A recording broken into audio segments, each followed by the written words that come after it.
रातारात एउटा स्कुल गायब गरिएको छ। स्कुलको भवन नै यो ठाउँबाट गायब भयो। कस्तो अजीब घटना। बाराको जितपुर सिमरापुर महानगरपालिका वडा नम्बर 5 स्थित रहेको गौतम बुद्ध आधारभूत विद्यालयको यो भवन रातारात गायब भएको छ। यो घटनापछि सबैजना चकित छन्। एउटा स्कुल, त्यो पनि सरकारी स्कुल जसको स्वामित्व नगरपालिकामा छ, त्यो स्कुल रातारात गायब भयो। स्कुलको बिल्डिङ नै छैन। यो कति भनौँ समाज कुन किसिमले अगाडि बढिरहेको छ हामी हेर्न सकिन्छ।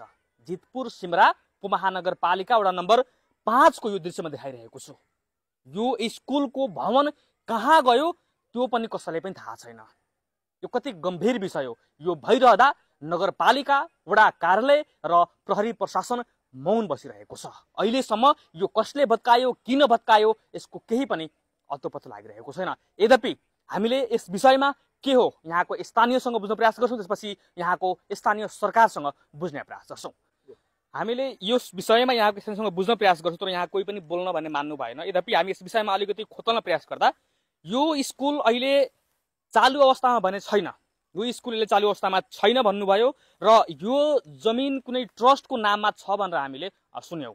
र यो ट्रस्टको जमिन हुँदा स्कुललाई दिएको जमिन, स्कुलको भवन छ यहाँ, तर यहाँको एउटा स्थानीय नाम कसैले बोल्न मानिरहेको छैन। यद्यपि वारसले सायद बोल्नुहुन्छ त्यो नामहरू, तर यो स्कुल गायब पारियो। एउटा सरकारी स्वामित्वमा भएको स्कुल, सरकारी स्कुल र ट्रस्ट पनि सरकारी नै भनिन्छ, सरकारी नै हो त्यो, तर त्यो जमिनलाई कसैले मेरो व्यक्तिगत जमिन हो भनेर यो पुरै बिल्डिङलाई नै यो भत्काइदिएको छ र यहाँबाट इट्टाहरू समेत चोरी भएको छ।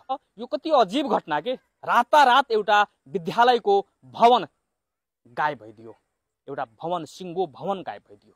तर नगरपालिकासँग बुझ्दाखेरि नगरपालिकाले भन्छ यो स्कुलको कुनै पनि डाटा हाम्रो पालिकामै छैन भन्छ। यो कति गम्भीर विषय हो। एउटा स्कुल, सरकारले नगरपालिकालाई स्वामित्व दिएको सरकारी स्कुलको डाटा नै नगरपालिकाभित्र छैन। जितपुर सिमरापुर महानगरपालिकाको शिक्षा शाखाले हामीलाई यो जानकारी दिएको छ। यो स्कुलको नाम हाम्रो पालिकामा कहीँ पनि लेखिएको छैन। हामीले यस विषयमा जितपुर सिमरापुर महानगरपालिका वडा नम्बर 5 का वडा अध्यक्ष दिपेन्द्र चौधरीसँग कुराकानी गर्छौँ। त्यही त मलाई मोटामोटी हिजो जानकारी पायो। त्यहाँको जुन फिल्ड टोलमा जुन बुद्ध प्रावि थियो नि त्यसको भवन भत्काइरहेछ। केही मान्छेहरूले भत्काएर मलाई फोन मार्फत जानकारी भयो। जानकारी हुने बित्तिकै मैले त्यहाँ सचिव साहबलाई फोन गरेर मैले भने एउटा नगरपालिकालाई पत्र लेख्नुहोस्, हामीलाई यस्तो यस्तो यो फिल्ड टोलको भवन केही व्यक्तिहरूले भत्काइरहेछ भने एउटा पत्र लेखेर त्यहाँ जानकारी गराइदिनु भनेर मैले हिजै भनेको। त्यही बेला मैले मेयर साहबलाई पनि फोन गरेँ। मेयर साहबको अब मिटिङमा हुनुहुन्थ्यो, त्यो फोन उठेन उहाँको। त्यसपछि उपमेयर साहबलाई फोन गरेँ। उपमेयर साहबको फोन उठ्यो। उहाँले भन्नुभयो जे छ यता स्थितिमा राख्नुहोस् अनि एउटा लिखित एउटा पत्र नगरपालिकामा पठाउनु भनेर उहाँले सल्लाह दिनुभयो। 3 तहको सरकार मध्येमा सबैभन्दा बलियो सरकार स्थानीय तह भनिन्छ। स्थानीय सरकारसँग त्यहाँनिर भइरहेको गतिविधि रोक्ने अधिकार छैन तपाईसँग? छ।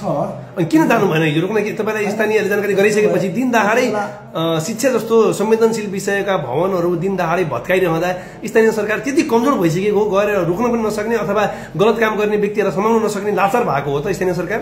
होइन, लाचार भयो। त्यति बेला के थियो, मेरो घरमा बिहे थियो, भाइको बिहे थियो। हामीहरू त्यो बिहेमा व्यस्त भयो। त्यही मौका छोपेर उनीहरूले त्यो भत्काउन थाल्यो। हामीले त्यही त बिहेमा व्यस्त भएर उनीहरूले भत्काउन थाल्यो।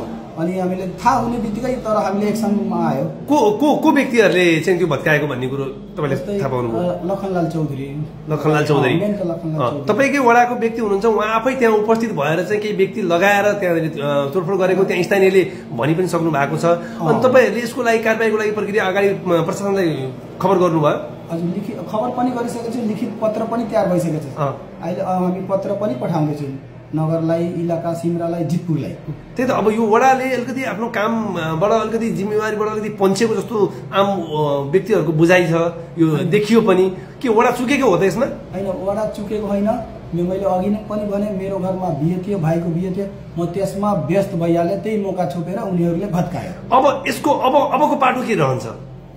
अबको पाटो अब कानुन अनुसार अब उनीहरूले गल्ती त गरेकै हो। कानुन अनुसार उनीहरूले सजाय भोग्नै पर्छ। म एक्सनमा आउँछु नै, किनभने सार्वजनिक सम्पत्ति भत्काएको हो। त्यसको नियम अनुसार जे कारवाही गर्नुपर्छ म एकदम कारवाही एक्सनमा जान्छु। कति अजीब, वडा अध्यक्षले भन्छन् मेरो वडामा गौतम बुद्ध आधारभूत विद्यालय छ, तर पालिकाले भन्छ हामीसँग यसो कुनै पनि रेकर्ड छैन। अब यो देश कुन अवस्थामा चलिरहेको छ हामी यहाँबाट पनि अनुमान गर्न सक्छौँ। यो स्कुल हामी आफ्नै आँखाले पनि हेर्दै आएका छौँ। यो स्कुल यहाँ छ, तर केही वर्षदेखि यो सञ्चालन भने छैन। तर नगरपालिकाले भन्छ हामीलाई यो स्कुलको बारेमा केही जानकारी छैन, तर वडाले भन्छन् मेरो वडामा यो विद्यालय छ, तर कसले भत्कायो, किन भत्कायो, यस विषयमा हामी जाँच गर्दैछौँ, बुझ्दैछौँ। र उहाँले एकजनाको नाम पनि भन्नुभएको छ जसले आफ्नो व्यक्तिगत जमिन भनेर यो स्कुलको भवनलाई भत्काइदिएको छ। यस विषयमा थप अपडेट के आउँछ भने हामी फेरि तपाईहरुलाई जानकारी दिनेछौँ। अहिलेको लागि यति नै, धन्यवाद।